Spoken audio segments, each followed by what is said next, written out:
Assalamualaikum. Kembali lagi di channel saya. Sebelumnya, yang belum subscribe, tolong subscribe dan aktifkan tanda loncengnya supaya kamu tidak ketinggalan cerita-cerita menarik dari saya. Rudy berhenti sejenak, membasahi kerongkongannya yang kering. Botol yang digunakan sebagai wadah dibalik untuk melihat isi di dalamnya. Ya, habis. Harusnya tadi aku isi semua botol ini. Brutunya menyesali keputusannya tidak mengisi semua botol-botol minum itu. Susah payah meski harus menahan lelah dan haus, Rudy berhasil tiba di punggung bukit yang ditujunya. Dari atas sana, dia masih bisa melihat pertempuran itu belum usai. Sengit dan tidak ada yang mau mengalah. Masing-masing ingin menjadi pemenang dan mendapatkan pengakuan. Apapun resikonya, aku tidak akan membiarkanmu mendapatkan anak itu. Hidaksa menatap tajam Nyi Pita. Permusuhan yang telah berlangsung hingga ratusan tahun belum berakhir hingga kini. Seolah dendam sudah mendarah daging dan menyatu dalam setiap sel dalam wujud astral mereka. Nyai Pita menyerang Ki Daksa dengan ujung telapak tangan yang disentakkan ke arahnya, membuat jin dengan jenggot panjang itu sedikit mundur. Nyai Pita tersenyum senang. Dia menang satu langkah. Tak mau menyerah, Ki Daksa balik menyerang Nyai Pita dengan serangan yang menyasar langsung pada titik lemah wanita itu. Wanita yang telah menyerahkan seluruh jiwa raganya pada iblis ratusan tahun lalu agar bisa hidup abadi itu terpukul mundur. Kekuatan Ki Daksa jauh dari perkiraannya. Wanita itu menekan kuat bagian dadanya yang terasa panas terbakar oleh serangan lawannya. Nyai Pita menghirup udara sebelum mempersiapkan serangan selanjutnya. Namun ketika sudah mulai membaca mantra, seorang pelayannya datang. Nyai Ratu, gadis itu sudah hampir suci. Jika terus di sini melayani Ki Daksa, Nyai akan kehilangan kesempatan mengambil jiwanya, bisik pelayannya itu. Nyai Pita menatap nyalang sekilas pada Ki Daksa. Benar kata pelayannya itu. Sejak dulu, jika bertarung melawan Ki Daksa, dia menghabiskan banyak waktu, bahkan hingga berhari-hari lamanya. Lebih baik dia menghentikan pertarungan ini dan melakukan yang lebih penting dari sekedar melayani pria tua di hadapannya itu.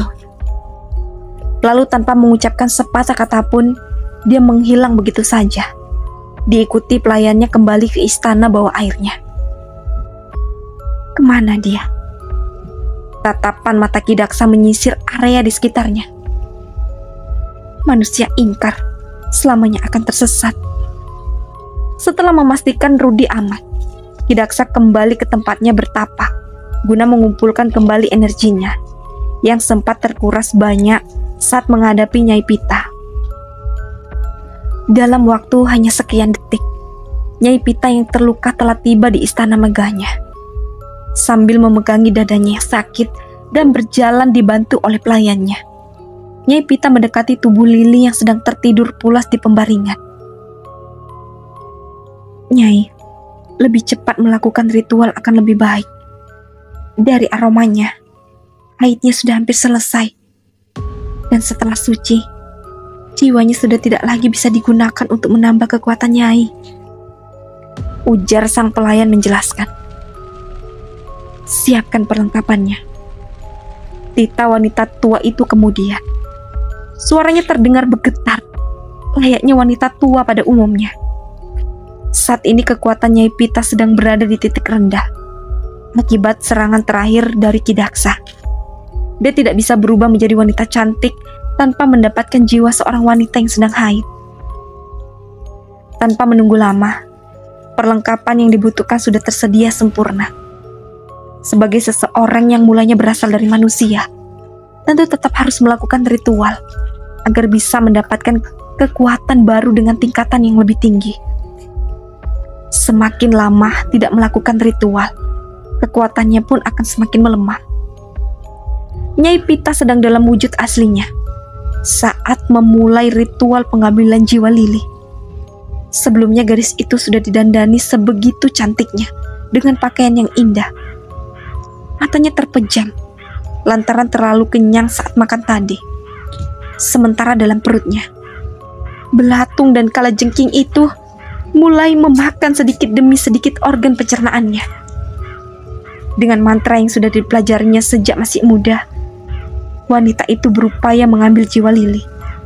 Perlahan tapi pasti, jiwa murni itu ditariknya. Terlihat pergerakan tubuh Lili yang sedikit terangkat. Wajahnya meringis seperti tengah menahan rasa sakit yang luar biasa. Tinggal sedikit lagi, saat jiwanya berada di leher gadis itu, Nyai Pita menariknya dengan kuat hingga tubuh Lili tersentak. Terdengar suara bernada pendek keluar dari mulut Lili, pertanda jika jiwanya sudah keluar sempurna. Nyai Pita tersenyum senang, misinya berhasil. Lalu dengan segera ditelannya jiwa Lili yang berada dalam genggamannya. Tak menunggu lama, terjadi perubahan wujud Nyai Pita. Wanita itu bisa kembali cantik sempurna. Dia berjalan menuju cermin yang berada di sudut kamar, senyum mengembang melihat wujud dirinya yang secantik bidadari. Tatanya juga akan semakin kokoh dengan kekuatan yang dimilikinya. Tak akan ada lagi yang bisa mengalahkannya. Sekarang, akulah wanita cantik di dunia ini. Nyai Pita tertawa di depan cermin. Tawa yang menggetarkan jiwa jika sampai didengar oleh manusia. Tawa yang mampu melumpuhkan lawannya. Dengan susah payah, Rudi kembali menuruni punggung bukit untuk bisa tiba di sungai kecil yang ada di bawah. Menurut perkiraannya, sungai itu masih sama dengan sungai yang ada di dalam jurang tadi. Meski cukup khawatir, dia tetap melangkahkan kakinya ke sana. Sebab hanya dengan mengikuti arus sungai, dia bisa menemukan perkampungan terdekat. Vegetasi yang ada di sekitar tempat itu berupa hutan yang tidak segelap di bagian atas gunung. Namun baginya masih cukup membuat gentar. Biar bagaimanapun, sebagai manusia normal, Rudi tetap memiliki rasa takut dan khawatir. Menjejakkan langkah demi langkah, Rudi terus melangkah, melewati pohon cemara tua. Semerbak aroma pandan tercium indera penciumannya. Ingin menoleh untuk mengetahui dari mana asal bau pandan itu, tetapi langkahnya justru semakin cepat berlalu. Sepertinya di pohon besar itu ada sosok besar dengan mata hijau yang menyala. Gumam Rudi sambil terus melangkah. Sosok yang dilihat sekilas oleh Rudi itu ternyata justru memperhatikan kemana Rudi pergi. Sosok berupa buto ijo itu marah lantaran Rudi melewati rumahnya tanpa permisi. Geraman lalu terdengar kuat dari arah pohon cemara. Astagfirullah ya Allah, kenapa gak berhenti-henti digangguin makhluk halus ya Allah? Dalam langkah yang semakin cepat, bibir Rudi tidak berhenti membaca ayat-ayat Al-Quran sebisa yang dihafalnya. Dia yakin Allah tidak tidur dan tahu jika ada hambanya yang membutuhkan pertolongan. Buto ijo itu ternyata memiliki tingkatan yang tinggi, sehingga tidak mudah dikalahkan oleh bacaan-bacaan yang dihafalkan oleh Rudi. Justru tertawa menggelegar. Di daunan bergoyang kuat tertiup angin kencang yang berasal dari tawa buto ijo itu.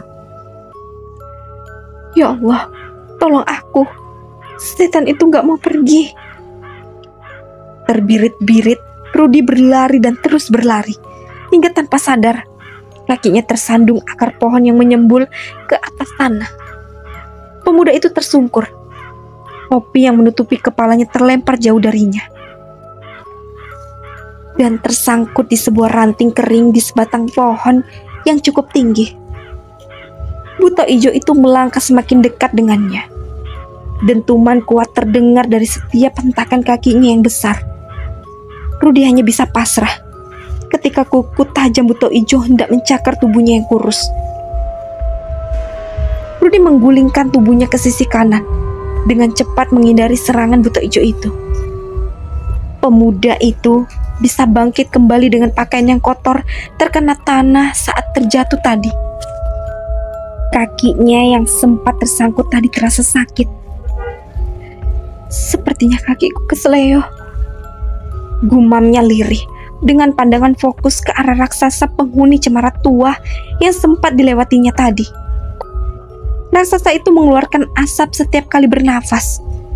Aromanya mirip sekali daun pandan. Menatap liar pemuda yang sudah berani menyambangi wilayahnya tanpa permisi.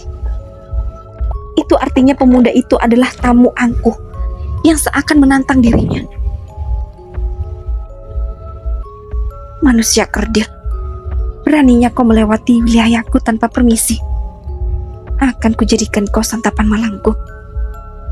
Raksasa itu tertawa. Seketika burung-burung berterbangan. Peka mendengar suaranya yang membahana. Begitupun dengan Rudi. Pemuda berusia 20 tahun itu pun sampai menutup kedua telinganya yang terasa sakit oleh suara tawa jin jahat itu. Kemarilah, walaupun dagingmu sedikit, masih enak kalau kujadikan makanan. Jantung Rudi semakin kuat bertaluh. Tidak bisa membayangkan dirinya menjadi santapan lezat jin jahat itu. Jika sampai terjadi, maka kesempatan untuk bertemu orang tuanya akan pupus. Menyelamatkan keempat rekannya pun tidak akan pernah bisa dilakukan. Hanya dirinya kini yang sudah berada jauh di bawah gunung. Rudi yakin, kini dirinya sudah tidak terlalu jauh dari pemukiman warga. Rudi terus menghindar kala raksasa bertubuh setinggi pohon kelapa itu berusaha meraihnya. Berlari dan terus berlari menjauh. Namun terlihat di depan sana ada jurang yang menganga berjarak sekitar 5 meter. Dia harus mengambil ancang-ancang untuk bisa melompati jurang itu. Larinya harus lebih kencang lagi. Perkiraannya, tubuhnya yang kurus akan bisa melompat lebih jauh, karena gaya gravitasi juga akan lebih rendah. Demi bisa berlari lebih cepat, Rudi membuang tas milik Lili. Bebannya harus lebih sedikit. Raksasa itu geram. Mangsanya begitu gesit. Meski tubuhnya kecil, tetapi bisa berlari dengan sangat cepat. Yang lebih menyulitkannya, Rudi sangat pandai menyelinap di bawah akar-akar besar. Namun setelah cukup jauh berlari, di depan sana adalah jurang. Jalan pemuda itu buntu. Pasti akan lebih mudah mendapatkannya. Di luar dugaan si raksasa, Rudi melompat, berusaha melewati jurang itu. Tepat di waktu yang sama, tangan raksasa itu berhasil meraih tubuhnya. Rudi memekik dan meronta agar dilepaskan. Rudi menduga genggaman raksasa itu melemah dan kemudian melepaskan dirinya. Akibat gerakan tubuhnya yang begitu kuat. Nyatanya, itu tidak berarti apa-apa bagi jin jahat itu. Jin jahat itu malah berteriak kepanasan dan kesakitan, membuat Rudi keheranan. Keheranan tak berlangsung lama. Tubuhnya terhempas begitu saja ke bawah jurang. Rudi terjatuh tepat di dalam sungai berarus deras yang ada di dalam jurang. Geraman buto ijo itu terdengar sejauh belasan kilometer, mengguncang gunung Halimunan. Mangsanya lepas. Sialan, bocah itu mendapatkan cincin itu dari mana? Kidaksa, kau telah mencampuri urusanku. Buto ijo itu berjanji akan menghabisi Kidaksa yang telah memberikan perlindungan pada manusia. Sebelum itu, dia harus bisa mendapatkan mangsa baru. Kekuatan dari cincin yang dipakai Rudi telah membakar kulitnya hingga bagian terdalam tubuhnya. Penyisiran puncak gunung dilakukan dibagi menjadi 2 kelompok. Satu kelompok dipimpin Agus mencari ke arah utara, dan satu tim dipimpin Catur ke arah selatan. Mereka harus mendapatkan jejak terakhir para pendaki yang hilang. Sejauh Laka berjalan, masih berupa jalanan menurun, yang terjal dan curam. Harus berhati-hati, sembari terus memantau keadaan sekitar. Bahaya bisa datang dari mana saja dan mengintai tanpa aba-aba. Di bagian utara, tim pertama menemukan longsoran bebatuan yang memiliki jalur panjang ke bawah hingga ke pematang yang ada di seberangnya.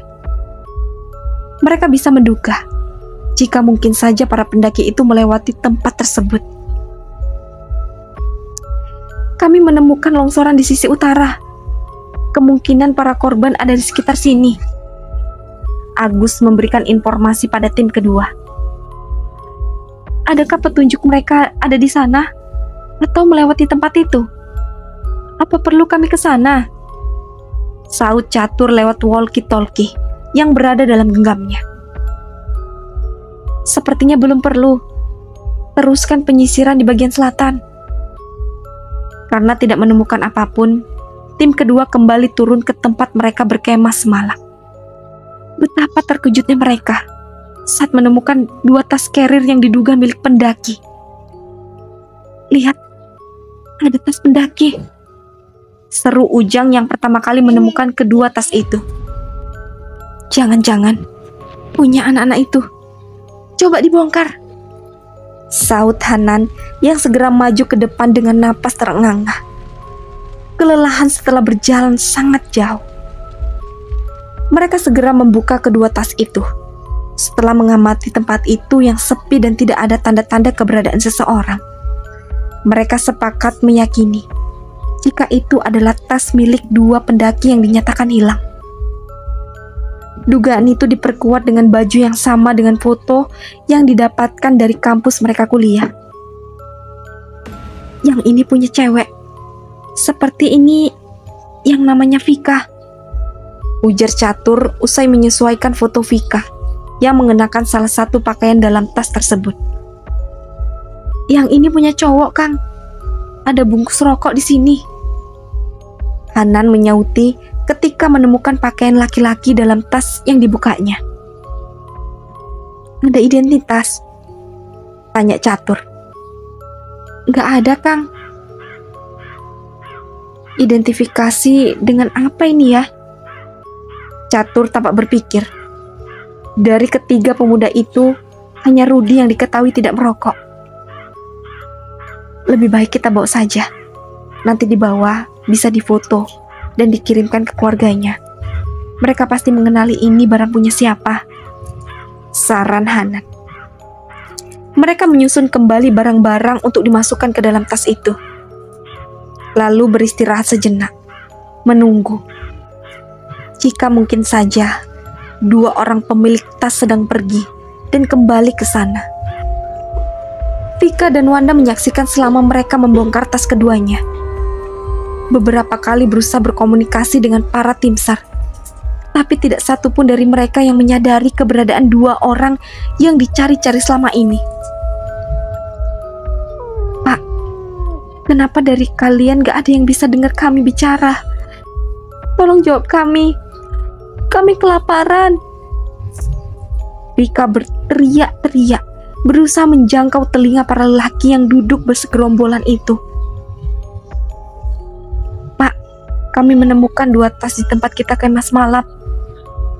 Catur malah mengabari Agus tentang 2 tas yang dia temukan, bukan menjawab pertanyaan Vika. Padahal gadis itu sampai serak berteriak pada rombongannya. Jawab kami. Vika yang putus asa terduduk di tanah, menangis terseduh-seduh lagi seperti semalam. Wanda yang sangat marah memukul-mukul orang yang mengabaikan mereka. Beberapa kali menendang juga, tapi hasilnya tetap sama. Sia-sia. Tidak ada satupun yang peduli. Wanda berteriak dan menendang Hanan sekuat tenaga. Aduh! Hanan berseru sambil memegangi pahanya yang terasa sakit oleh tendangan dari Wanda. Kenapa, Pak? Tanya Catur yang diikuti tatapan dari teman-temannya. Mereka penasaran, kenapa tiba-tiba Hanan berteriak. Seperti ada yang menendang aku. Mata Hanan menyelidiki sekitar tubuhnya. Tidak ada tanda-tanda seseorang di sekitarnya selain rekan-rekannya. Dia yakin bukan salah satu dari mereka yang melakukan itu. Sontak semua kaget mendengar perkataan Hanan. Mata mereka ikut menyelidiki ke sekeliling. Sama dengan Hanan, tidak ada dari mereka yang menemukan orang asing di sana. Dedemit atau apa ya? Terus, jangan ngomong sembarangan. Ini hutan, bukan kota. Tegur Catu, menghentikan ucapan Aldo. Pemuda itu pun langsung menutup mulutnya menggunakan tangan kanan. Woi, gue bukan dedemit. Wanda kembali berteriak lagi. Bahkan tepat ada di depan wajah Hanan. Air liurnya pun sampai mengenai wajah pemuda asal Jakarta itu. Ya ampun, siapa yang ludahin aku sih? Tanya Hanan lagi. Kembali membuat rekan-rekannya keheranan. Masya Allah, kok semakin ngeri sih? Faisal mengusap tengkuknya yang terasa dingin secara tiba-tiba. Kalian kenapa sih nggak bisa dengar kami? Kami manusia, bukan dedemit. Tergugu Vika mengucapkan itu. Meraung-raung pun tak ada yang mendengar selain Wanda dan alam yang seakan menertawakan kebodohannya. Tolong dengarkan kami. Raung Vika kembali. Wajahnya sampai pucat, terlalu banyak menangis dan berteriak. Wanda berteriak, memukul udara kosong dengan frustasi, menjambak rambut ikalnya yang cukup panjang, lalu ikut bersimpuh, sama dengan dilakukannya kekasihnya. Gimana ini, Indah? Apa kita bisa pulang? Aku kelaparan, tapi gak bisa menyentuh apapun, kata Vika sambil mengusap air matanya. Aku juga pusing, Pik. Aku bingung, sahut Wanda putus asa. Keduanya lalu tenggelam dalam kesedihan dan kebingungan yang teramat sangat. Ganjilan ini baru pertama kali dalam hidup mereka. Apa karena kita jina jadi begini? Vika mendongak. Mengapa Wanda baru menyadari itu? Padahal dia sudah mengatakan itu sejak waktu itu. Sungguhnya dia ingin sekali meluapkan emosi pada kekasihnya itu. Tapi sudah tak ada kuasa. Dia sudah sangat lelah dan kelaparan. Takut juga jika Wanda marah, justru meninggalkan dirinya seorang diri. Kabar tidak kalah buruk dialami keluarga Lucky. Penerbangan dari London oleh karena adanya peringatan cuaca burung dari menara ATC bandara setempat. Setelah mondar-mandir beberapa jam lamanya, akhirnya pesawat bisa lepas landas menuju Bandara Soekarno-Hatta. Sejak menyadari jika Lucky menghilang di London, dan pada kenyataannya pemuda itu justru juga dikabarkan menghilang di gunung, orang tua Lucky lekas menyelesaikan pekerjaan di sana. Helaan nafas lega terhembus dari rongga pernapasan keduanya setelah ada pengumuman pesawat akan lepas landas. Usai tertunda 2 jam lamanya. Mengikuti arahan segera masuk pesawat dan mengambil posisi duduk sesuai nomor bangku penumpang. Akhirnya kita pulang, Pak. Rida yang punya posisi duduk persis di samping jendela, menatap jauh ke awan. Rindu dan cemas bertubi-tubi menghantam hatinya, menyesakkan relung jiwanya sebagai seorang ibu. Tidak ada lagi senyum yang tersisa sejak mengetahui kabar buruk mengenai putra sematawayangnya itu. Sementara Danu yang duduk tepat di sampingnya menundukkan kepala, kemudian menatap bagian terdepan barisan bangku penumpang.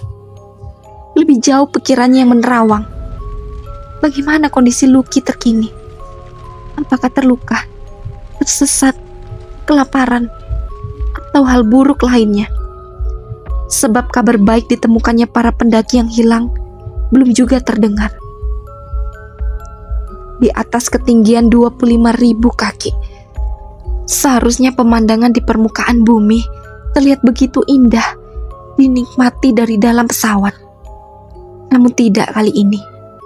Hanya ada keresahan dan doa-doa yang dipanjatkan demi keselamatan buah hati.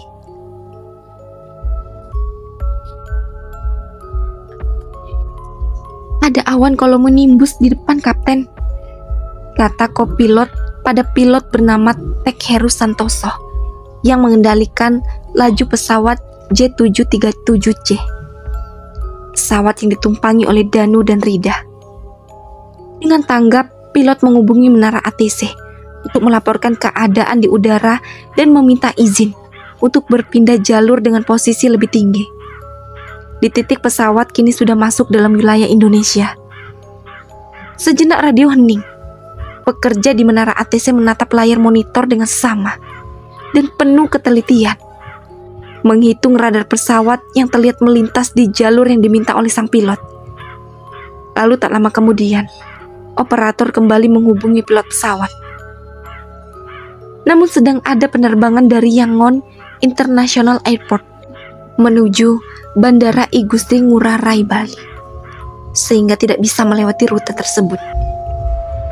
Pilot Heru berpikir keras, bagaimana caranya agar bisa menyelamatkan pesawat beserta seluruh penumpangnya. Setelah memejamkan mata, sesaat untuk mengambil keputusan, dia pun menghubungi menara ATC kembali. Menara ATC Syarif Qasim II, izin memutar arah sejauh 25 mil ke arah timur laut.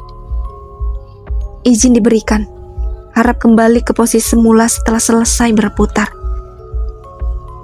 Mendapatkan izin, pilot segera membelokkan pesawat menukik ke arah kiri menghindari gumpalan awan yang berbahaya itu. Sayangnya bukannya dapat terhindar, justru semakin masuk ke dalam gumpalan awan yang bergerak cepat mengurung pesawat.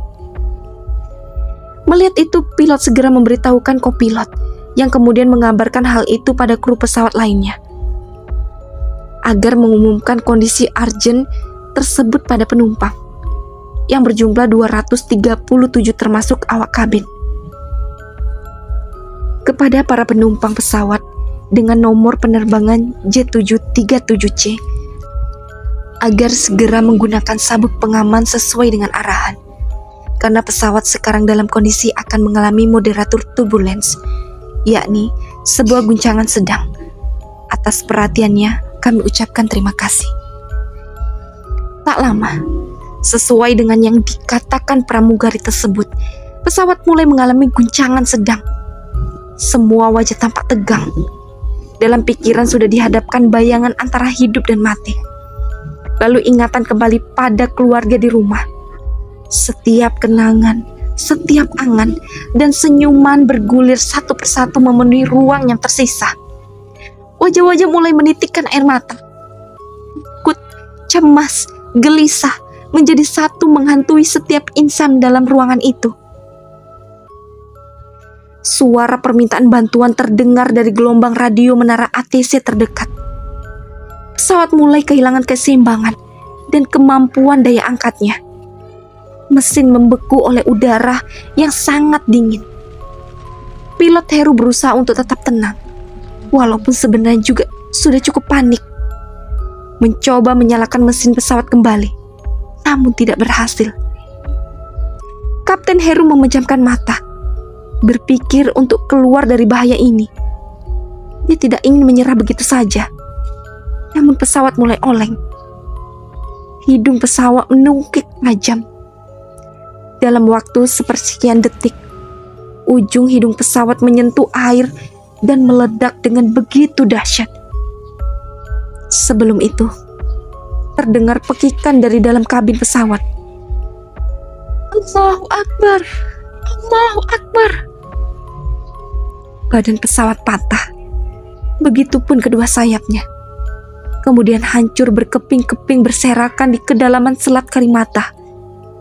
Kemudian, bagian-bagian yang terbuat dari bahan ringan mulai muncul ke permukaan air sebagai tanda titik jatuhnya pesawat naas tersebut. Orang yang mendengar kabar majikannya tewas dalam kecelakaan pesawat seketika panik. Bagaimana kelanjutan pekerjaannya? Bagaimana dengan harta yang ditinggalkan majikannya? Seharusnya itu tidak perlu dia pikirkan, karena bukan bagiannya. Dan Lucky, pulanglah. Pria itu menatap jalanan menuju pintu masuk komplek, berharap dari ujung sana muncul sosok Lucky yang dinantinya. Yang masih penasaran, lanjut ke part selanjutnya. Dan jangan lupa aktifkan tanda loncengnya dan subscribe.